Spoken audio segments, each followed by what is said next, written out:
I'm a third year in the NFL. I'm sitting in my locker in Cleveland. Two of my buddies right next to me. They're older offensive linemen. And the general manager walks down and cuts both of them. And he just said, he looks at both of them and was like, man, you guys are awesome, but like, it's just not going to be here. It's time. Takes them upstairs, releases them. They go home to their wife and kids, and it's over for them. And I remember vividly sitting at my locker and saying, like, hey, man, I hope it's not today, but at some point I'm going to get cut too. What am I going to do?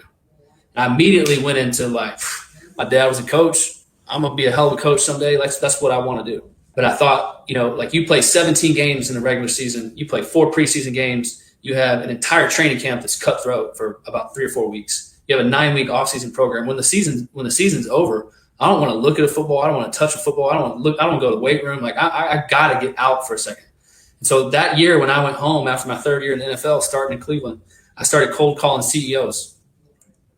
And I took 6 to 8 week internships with different CEOs in different businesses, from private equity to a multifamily office to oil and gas to real estate, you name it. Not thinking I would ever use any of that. And the good thing is that everybody took my call, and I could go do that. And I learned a ton. I invested with some of these guys, and then full circle, I tear my elbow up in Arizona. Got to have surgery. Have a couple surgeries in a cast. Try to come back and throw. I can't hit my spots. Like it is just like I cannot throw it like I used to. Okay, what does that mean? Well, that means game over. Like it's done.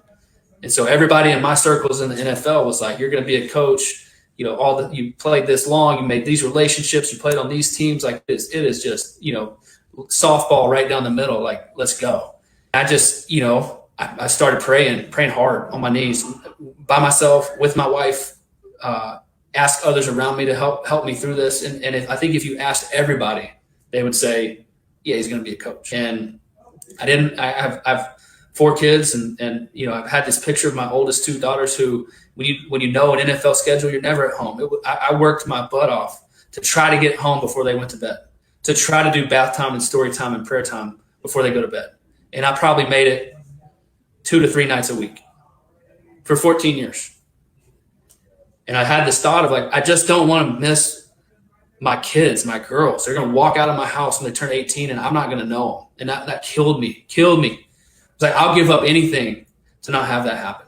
And so, I couldn't believe it. I just kept praying and I walked away because every good coach I knew in the NFL, every single one of them are great dudes. Some of my best friends in the world. Sure. They all spent the night in their office. Mm-hmm. They all got kids.